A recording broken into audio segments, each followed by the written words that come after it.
বিসমিল্লাহির রহমানির রহিম। আমার বাসার অপোজিটে দৌলত ভাই সাহেবের ছেলে, ওনার একটা ফ্যাক্টরি আছে।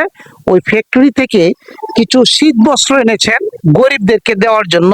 উনি আমাকে বলেছিলেন একান্ত গরিব যারা, কিছু গরিব আছে কিন্তু চক্ষু গেদা, মানে তারা আছে এর ঘরে ধরার, এই গরিব না, যারা প্রকৃত গরিব।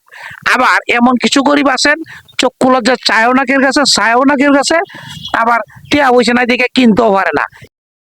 যে ইনটেক করা এটা ফ্যাক্টরির সমস্ত কিছু আছে, যে ফ্যাক্টরি যে ইনটেক করা আছে যেটা দিছে এর লাগে একটু দোয়া করিস। দেখলো এটা তো আবার শুরু মানুষ, তো শুরু মানুষটা লাগবো।